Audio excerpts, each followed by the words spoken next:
রেমান্দে কোনো পুরুষই টিকতে পারে না, সেখানে এই মেয়েটা আজ 4 দিন ধরে রেমান্দে আমার সামনে চেয়ারে বাঁধা অবস্থায় ঝিমুচ্ছে। 4 দিনে একবারও মুখ দিয়ে তো শব্দটি করলো না। শারীরিক কত নির্যাতন করা হয়েছে, তবু ব্যথায় আর্তন অবধি করেনি। মনে হচ্ছে একটা পাথরকে পিটানো হচ্ছে, যে পাথরের রক্ত ঝরে কিন্তু জবান খোলে না। সম্ভব না, আর কিছুটাই কথা বলছে না।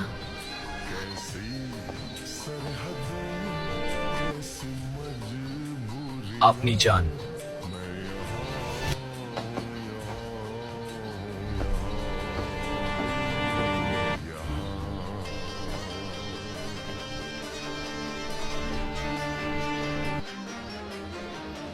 আপনার সাথে আজ আমার প্রথম দেখা।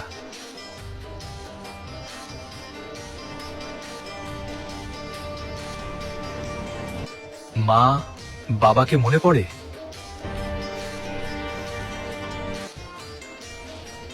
মা বাবাকে মনে পড়ে?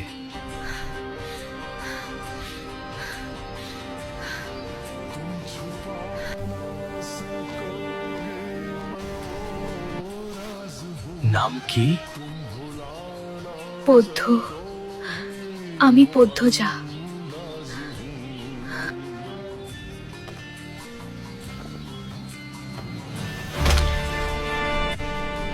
মিস ফাহিমা, তাড়াতাড়ি এদিকে আসুন।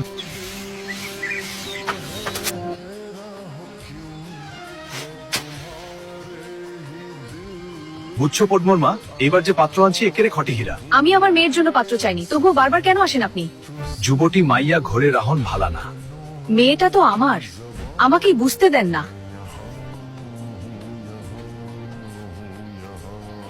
গেরামে কি আর ছেড়ি নাই? একটা ছেড়িরেই কেন সবার চোখে পড়তে হইব? চাইলেই কি সব পাওয়া যায়? আপা, এই আপা স্কুলে যাবি না? আপা না। আম্মা, আপা কি স্কুলে যাইব না? যাইব কি যাবে বলবি। পদ্মর শরীর ভালো না, সারা রাত পেটে ব্যথায় কাঁদছে। থাকুক, ঘুমাক। কিসের ব্যথা, কেন কেঁদছিল আপু? ও আমি তো রাতে নানা বাড়ি ছিলাম।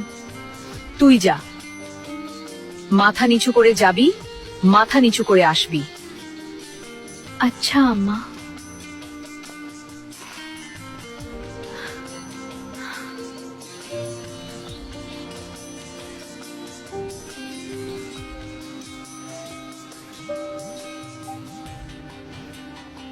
বিসমিল্লাহ। পড়ঢ, আই পড়ঢ। বেশি দেরি হয়ে গেছে আম্মা। সমস্যা নেই, মুখ ধুয়ে খেতে আয়।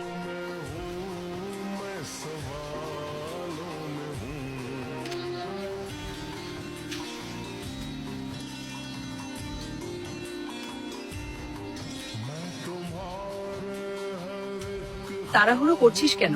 মুখ ধুতে গিয়ে চুল ভিজিয়ে এসেছিস, খেয়ে রোডে বসে চুলটা শুকিয়ে নিবি। আচ্ছা আম্মা, আম্মা পূর্ণা প্রেমা আসে নাই? পূর্ণা এসেছে, স্কুলে গেছে। প্রেমা দুপুরে আসবে। আম্মা আব্বা কবে আসবেন? জানি না, খাওয়ার সময় কথা বলতে নেই। আমার বাবা আমাকে এত অবহেলা করেন কেন? তিনি বোনদের ভালোবাসেন, কিন্তু আমাকে ভালোবাসেন না। আমি কি তার মেয়ে নই? এটু কি ভাবছিস? তাড়াতাড়ি খেয়ে উঠ। আজ আমের আচার বানানোর কথা ছিল।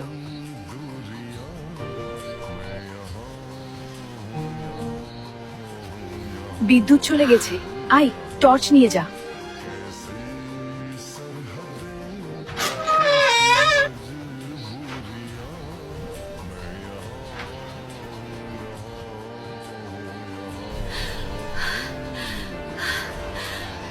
বুবু, বাড়ি আন্ধার কেন?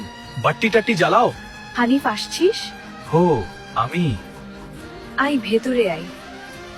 তোমার ছেড়িগুলান কইতে? আছে রুমে পড়ছে। এই আন্ধারেও পড়ে? ওদের খাওয়ার সময় হয়ে গেছে, তুইও খেয়ে নে। এখানেই খামো না, তোমার সরাইখানা যাইতে হইব? খেতে চাইলে খেতে আয়। পদ্ম, পূর্ণা, প্রেমা সবাই খেতে আয়। কতবার না করেছি লোকটার পাশে বেশিক্ষণ না থাকতে? তোরা কেন শুনিস না আমার কথা? পদ্ম, আমার রুমে আয়।